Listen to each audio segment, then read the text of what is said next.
Hey, everybody, friendly whistleblower here. Good evening. I hope you are all doing well. I wish I friggin' knew every one of your names, which is completely ridiculous. But if I would address you each. I know I kind of psyched you on today's teaser saying it was mom, kleptomania, some body thing, which I have to shove that all to a whole different episode. So let's cut to the chase. Deep dive, 9 minutes. Here we go.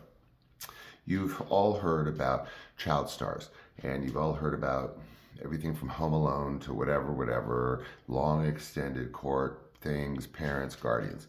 How often do you hear, though, pieces of this happened and that led to this, and this is where it ended up? Well, I'm going to give you that tonight. It's a microcosm, it is an example of what y'all talking about these kids. So no honey. So what tonight's topic is Hollywood, money, and children. So let's start with me. The height of my, I started, of course, as we all know, shaking a Mountain Dew can in a tree, saying Yahoo Mountain Dew when it first came out. Woo! Well, shortly thereafter. Then, when I was 12 years of age, all of your money is recorded through your union. Of course, your gross incomes and everything. So, my father, being who he was, being estranged from my mother, who lived with my stepfather, brought me to the Screen Actors Guild on Sunset Boulevard one day, explaining that he wanted me to see what I had been earning since I was 6. This was at 12. The height of my career, believe it or not, was not ET. The height of my career was between the ages of 11 and 13. I worked all the time. I was some kind of default, nerdy, frail, little, intelligent, whatever.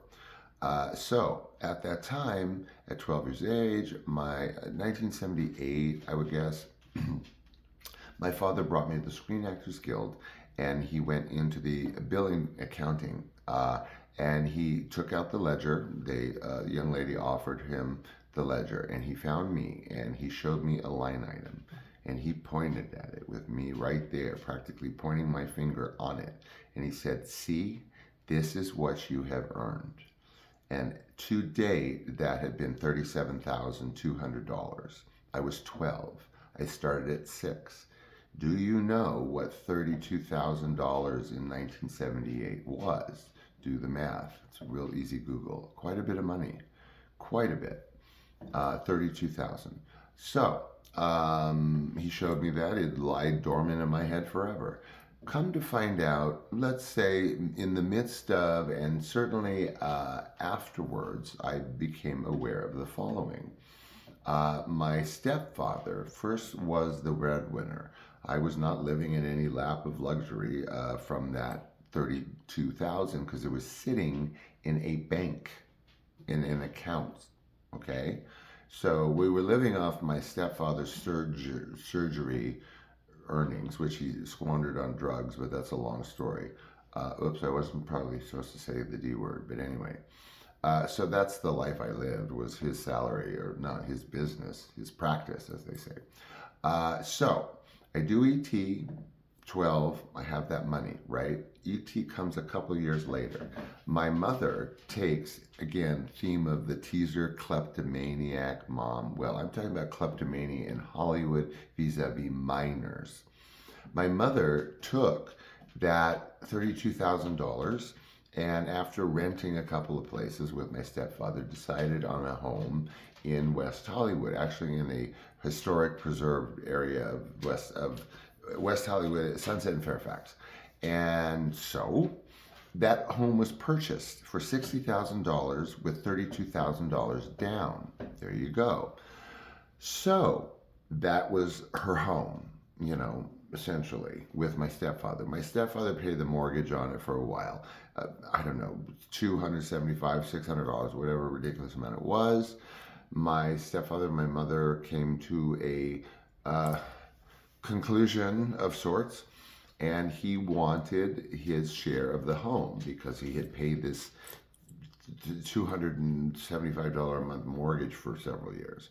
So as a result, to save my home, where my $32,000 had been dumped into. By the way, I had no idea of any of this. I was never told until my stepfather pointed it out, never questioned it again. We moved to this home, $32,000 down on a $60,000 home. Okay, so that's it. The height of my career is over, essentially, until ET, 12 years, 13, still working with Liz Montgomery, and then nothing until ET. Then ET comes along. So I bet you're all wondering where all that ET money goes and comes from. I can't speak to other people. Dana Plato and I had the same personal manager. I don't know about her. I know my sister was brilliant with her money and had a goddess of a mother who was forced, so to speak, into personal management because she was so brilliant at it. So my mother, it's not that my sister's well off, it's that she's very smartly secured with her family. Let's put it that way. I was not. Far from it. So all this money that people may think that this ET money that rolls in all over me is absolutely like devoid of any truth. So my money was all poured into this house. We lived on my stepfather's surgical earnings, etc., and so on, other earnings. And so that's what I lived. ET, I got ET. Yes, ET's salary, if you calculate out over 11 weeks, I was earning $900 a day. $900 a day is essentially scale, and not far from scale, meaning union scale, base pay. At the time, it was $4,000 a week for 11 weeks. That works out, do the math.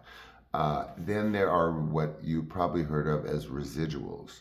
There's no money on your tickets to the theater. There's no money in it doing well in the theater.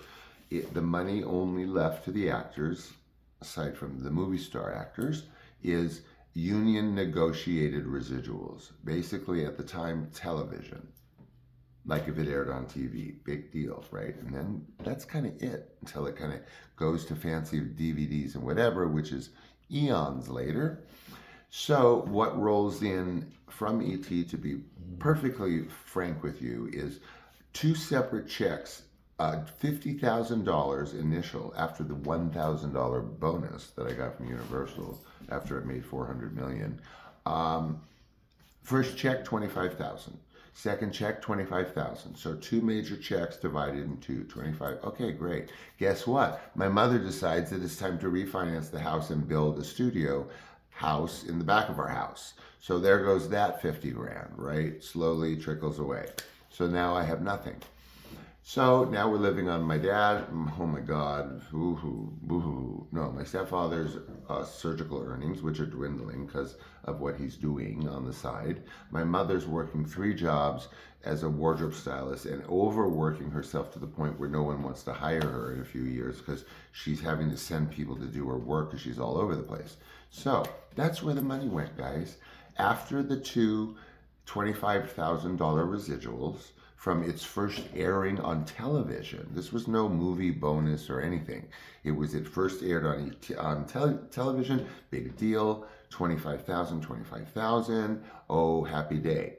Then what starts rolling in are moderate increments as it goes to DVD, as they change the color of the DVD or whatever it is. Then you're looking at maybe 6,000, 4,000 here and there on these little bumps negotiated by your union. And guess what? That's it. That's it.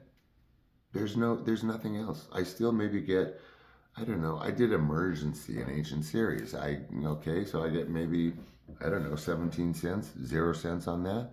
ET still rolls in very modestly every now and again, once a year, let's say.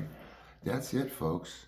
I don't know about the movie stars associated, and it's none of my business, and I'm not throwing any shade. That's where it's at. Some of it goes into what's called a Jackie Coogan account, which is ancient. It's basically an homage to Jackie Coogan. They take like a fraction of a millisecond of a fraction and put it in some account that sits there for 60 years. So that's what happens to some of our money. That's what happened to my money. And I am not complaining, okay? Final thought. I ain't kicking ET out of bed, okay? No dissing ET. I love it because I love you guys. And I was left after ET with y'all. and I'm happy about it. And I will see you tomorrow with a bunch of clips and tomorrow's show. Bye.